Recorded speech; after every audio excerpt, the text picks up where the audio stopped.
It's Brian Preston, the money guy. Another one, and this is interesting to me, is that the government has gotten in on this too. They said, realize we sell a lot of treasuries, but I know we have people out there that are concerned, because bond investing struggles when you're worried about rising interest rates. So the government got creative and they said, well, you know what? What if we create a government bond, a treasury, that actually adjusts for inflation? And they created these inflation-protected securities. I'm going to defer to our in-house CFA and let him kind of walk you through his thoughts and how to even consider dealing with TIPS and I-bonds and all the other things there. Yeah, so essentially what happens when you have a treasury inflation-protected security is the government says, all right, we're going to issue a bond and we're going to pay you a stated rate of interest. But periodically, we're actually going to adjust the principal value of that bond based on what inflation is doing. So if I have a $1,000 bond outstanding and it's going to pay 3% in interest, I'm going to get that 3% coupon payment every year. What they're going to do, though, is as inflation increases, they're going to adjust the principal value of that bond. So instead of it being a $1,000 bond, it might go to an $1,100 bond. So when I get my 3% coupon, it's actually based on the $1,100 instead of the $1,000. So the theory behind TIPS is that as interest rates rise, as inflation rises, I don't have to worry about my fixed coupon being stuck at a 2 or 3% because my principal value will be adjusted. It's basically a normal bond with a little bit of juice on top of it to keep you protected. So I know we're going to have a lot of our financial mutants that are clients that are going to be reaching out and saying, hey, Brian, you guys talked about this whole show with inflation. Do I have TIPS? Do I have I-bonds? And this is what we know. We know that we have hired very good fixed income managers, and they have held these securities in the past, and we're kind of trusting. That's where we're putting, because bonds are going to be a tough area to navigate. Absolutely. That's why, look, we love index investing, but we do think that fixed income is one of those areas where you have to pay attention because the landscape is ever evolving and changing. And TIPS are not a walk through the park completely because, look, we're on a lot of government juice right now. Sure. The government, I even asked the question earlier in the show, is stimulus spending causing inflation? We've seen periods historically where, because these TIPS have not been around for that long. And we've seen periods, though, with like quantitative easing in 2013, they were cutting it back. And TIPS got crushed by about 8%. They lost 8% of principal because we were bringing back some of that government juice that was being given to the markets, and these funds, these holdings actually got hurt. So I tell you that just because I know there's going to be a lot of people curious, are we buying a lot of TIPS right now? Are we buying I-bonds? And that's the part where, like I said, we're counting on some of the management. We're watching the market. And then, Bo, this is something, you said something really key. TIPS are something you have to be careful trying to get in on the front end of. It might be one of those things where you wait to actually confirm you have an inflationary period and then jump into the dance with these type of holdings. Yeah, I think what's really interesting is we already said that since the very first quantitative easing back in 2008, we were saying, hey, we need to worry about inflation. We need to worry about inflation. And if you were someone that said, oh, you know what, that's right, that makes sense. I am going to be worried about inflation. I'm going to sell my entire portfolio. I'm going to go buy inflation-protected securities starting in 2008. Well, what you would have seen is a decade that followed that was not a substantial inflationary period. So trying to time it and trying to get out in front of it may not be the best bet. And we all know that fixed income is actually way more of a complicated esoteric asset class than traditional stocks or traditional equities. So we try not to overcomplicate it. We try not to over guess on what's going to happen because a lot of it, just like you said, can be based on sentiment. We decide that the government's going to stop buying bonds and quantitative easing is going to go away. Inflation-protected securities got hammered not because something had fundamentally shifted, but because there was a worry that something would fundamentally shift. So you have to make sure you're aware of that. And when we do portfolio design, this is why we like diversification. This is why we like to balance index funds with active managers so that you have that exposure, but you're not concerned about being 100% right. You want to protect yourself from being 100% wrong. And we even have so we have the data on, because these funds have been around a little over 20 years now.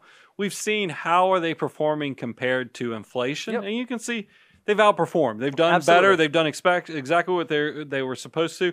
Now, we asked an additional question. We're like, well, compare this to the ag, the basic bond index. And we did find that, during periods where quantitative easing from 2008 to really 2013, you'd have been very happy with your tips.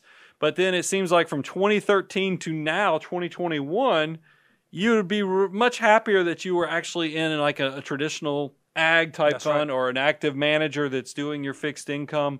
So but all these, they don't, and by the way, the spread is not so crazy that you feel like, it's not the difference between, man, I wish I'd have bought that Tesla stock. I mean, we're talking about just a few points of spread here on the annual, but it is something to be aware of. Yes, they're viable tools to use in inflation, but it might not be something that you want to use as a precursor to inflation. So just be mindful of that. And that leads us to our last investable tool or hedge for inflation. And this is one I consider, just like real estate, no-brainer. I consider this one a no-brainer, but this one is one that for some reason, it's not on the tip of the tongue of most people when we talk about inflation hedges, but it definitely is for me. And that's just your equity holdings, your stock portfolio, because I've told you guys, I get so excited about the world we live in and the fact that innovation is ever expanding and increasing. It's not slowing down. So when somebody tells you, hey, does this economic growth keep going? I'm like, ask yourself, is innovation increasing or is it decreasing? And then I remind people, because this is probably the third show I brought it up, pandemic hit our shores here in America in March of 2020. Exactly 1 year in the future, we have 3 vaccines to battle this. That is innovation working in the medical space. There is innovation going in our pockets with our smartphones. There's innovation all around us with the vehicles we drive. This is not going to slow down. So why in the world would you not want to be a part of that, even if we get into an inflationary period? Yeah, and I think what's amazing is that when you break it down to sort of its basest level, what is owning an equity? What is owning a stock?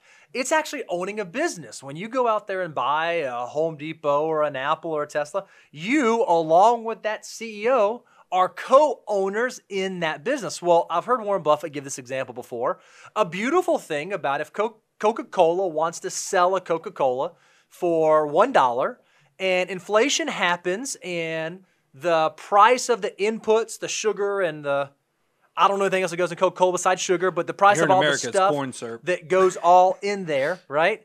All those prices go. What's Coca-Cola do? They're going to raise the price of that good and they're going to charge the consumer more for that good. Well, if you're an owner who gets to participate in that price increase, you are naturally going to be inoculated from the rising prices, from inflation. So one of the best places you can be is on the ownership side of the equation.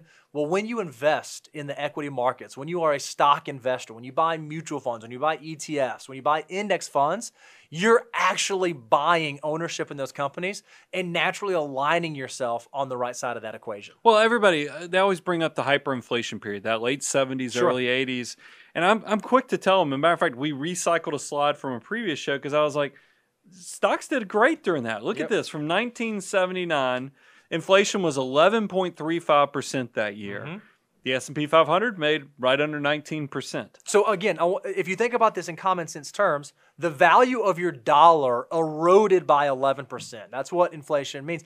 However, your dollar increased based on the S&P 500 return by 19%. So what you get to keep is the difference. Your purchasing power, even in an inflationary time, increased by about 8%, which is remarkable. 1980, inflation was 13.5%. That's where, because everybody's always daydreaming, man, if I could have locked in a CD paying me 13% per year back then, we all think that's Sounds great. But look, 33% is what the S&P 500 made that same year. 1981, yes, inflation was once again double digits with 10%. And the stock market did lose. It lost 5% that year, but then 1982, inflation now is dropping at 6.16%. And then look at that. The stock market recovered from its 5% loss in 1981 to making 21% in 1982. You're like, man, maybe they cherry picked this. Maybe they went out there and just chose this, 4-year period, I bet this thing got crushed in the long term. So we want to take the picture out even further. We did from 1980 to 2020. That is a 40-year period. And once again, just like we did this with real estate, if you compare inflation annually to what's going on with the S&P 500 annually, it looks like an EKG where the majority of the years, the S&P 500 is definitely higher, but it's those down years. That's why I talk about EKG. It's those down years, the volatile years, where you'll see there are approximately 5 years that out of this 40-year period where the market actually went below zero, meaning it lost money. We heard one of them was 1981, I believe, when I was doing the earlier example. But fortunately, that's not how investing works. We talked about it's the walk up the mountain with a yo-yo. You're going to higher and higher places because there's enough good years, approximately 8 out of every 10 years, that you get overperformance, you get to capture, you get to keep it, and you get to let that stack on top of each other. That's how compounding interest works. That the next slide shows. I mean, Bo, this is tremendous, the separation. The annualized performance from 1980 to 2020 of inflation was 3.2%. We've used that number before. The S&P 500 during the same period was 12%. What that means is even though the value of a dollar was eroded by 3% per year, what your actual purchasing power increased by was almost 9%. The difference in the 12% growth and the 3% inflation, that's a 9% real rate of return.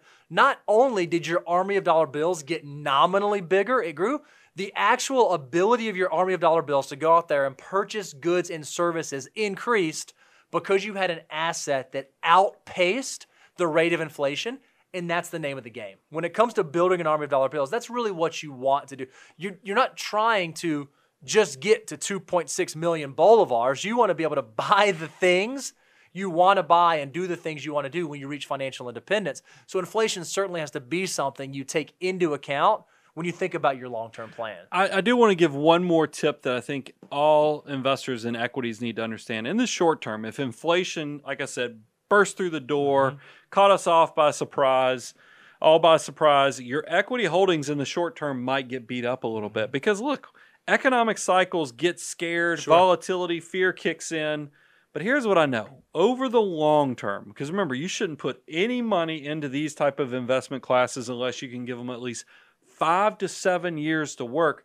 In the long term, these assets are going to be okay. So don't let those short-term volatile market fluctuations keep you from reaching your goals. And the big thing I'm getting out of today's show is be proactive. That's right. Don't let this, look, plan for it, but don't go so crazy that you know you're so right that on August 16th of 2021, you've got to have all your money out. I just made up that date. I don't even know. It's 2 days before, like, one of my daughters is born and, a few days before an anniversary, so maybe that played into it. But don't be so sure of your opinion on the investments that you choose this day to go all in, all out of something. The better plan is to have that offense of building the financial plan, building the asset allocation, building the approach to no matter what happens, the plan is going to be good in the middle of what comes your way in the future, as well as getting you to financial independence. Don't get yourself in a pickle of a situation where all of a sudden something happens and you're reacting. Reacting is usually the worst thing that we can see somebody do with their portfolio. That's exactly right. If you've not had a chance, in addition to talking about macroeconomic ideas like inflation and things to be thinking about portfolio construction, we're going to keep getting information out here to you. We're going to keep loading you up so that you can be prepared for whatever the financial markets, whatever the economy throws at you. We want you to feel like you have a team in place that can help you navigate that and approach it well. If you've not gone to our website, go to moneyguide.com. We have a resource page out there where you can access a myriad of resources to go help you take your finances to the next level. So make sure you're using that. Go out to YouTube. Make sure you subscribe. If you've not subscribed on iTunes, subscribe on iTunes so that you can get the content in your ears, in front of your eyes every week as we have new content coming out. Now, there's going to be a few of you out there watching this and be like, man, I'm realizing I've kind of built up something here. I've built up some assets. Some of this sounds a little complicated. Sounds like, because I don't know what I don't know. I built up this 7-figure portfolio. what should I do? There are a group of you that, look, don't just get yourself overwhelmed. This is the abundance cycle. We know that you're out there, you're listening, you come, you've learned, you've applied, you've grown these concepts to where your assets are now substantial, but now you just don't feel comfortable making the decision anymore. That is the graduation point of the abundance cycle. We know we can give you all this free information because at some point you're going to be so successful that you'll want to have somebody kind of help you through the next phase of how you actually get to spend, how you get to use, how do you get to steward and create a legacy with these assets. We'll be waiting. We work with clients all across the country. So feel free to reach out and just thank you for all the support, the growth, everything we have. We want to make sure we continue to keep creating great content for you guys. I'm your host, Brian Preston, Mr. Bo Hansen. Money Guy team, out.